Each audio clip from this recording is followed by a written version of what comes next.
right, stand by. Here we go.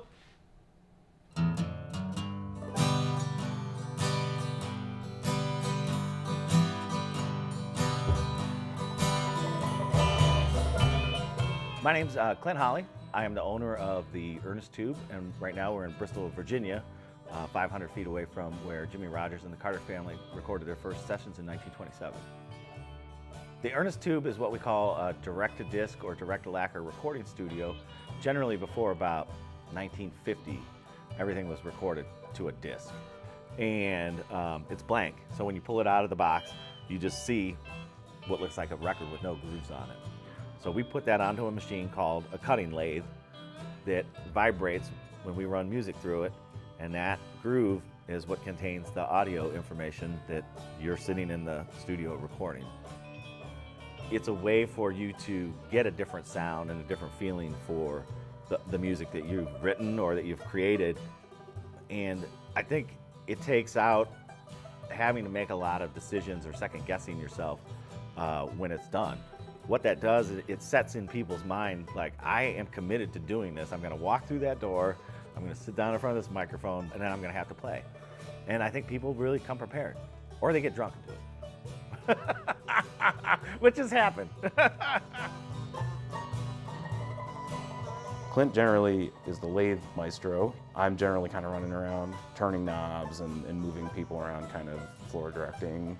We intentionally kind of use a more minimalist approach as opposed to contemporary digital recordings where there'd be like a dozen microphones on a drum kit. I think the most we've done is 2 to 3 mics to kind of replicate what the boundaries were back in the 1920s, 1930s. So we use that as a guide kind of to inform us as to getting closer to that sound and making sure people are happy with what the final product is. Now, honey, move along. Honey, let's move. The first time coming here, we actually were across the street busking. There was a Rhythm and Roots festival here. They let us in the gate because we just had instruments in our hands, so they thought we were supposed to be here, and I guess we thought we were too. But we were just sitting across there busking. I saw this guy in a cowboy hat come up to me and say, "Hey man, y'all want to cut a record?" And I was like, well, "Yeah, of course we do. We're a jug band. That's what we're here to do." So we ended up doing it, and it was just great. You kind of feel the emotion when you listen back to it, and if there is some kind of little mistake, it just kind of goes with the character of the song. So I like that a lot more than just trying to beat yourself to death, trying to get something to sound perfect. We capture their attention usually when we take that disc after the first take and we put it on the turntable and we turn the monitors on to capture it digitally. And when we drop the needle on, that's when it gets like people's attention, because then they instantly hear themselves back in that moment, and people gather around the monitors to hear it. You know, they're looking at the turntable saying like, "I can't believe this is me, like you just cut me into a disc."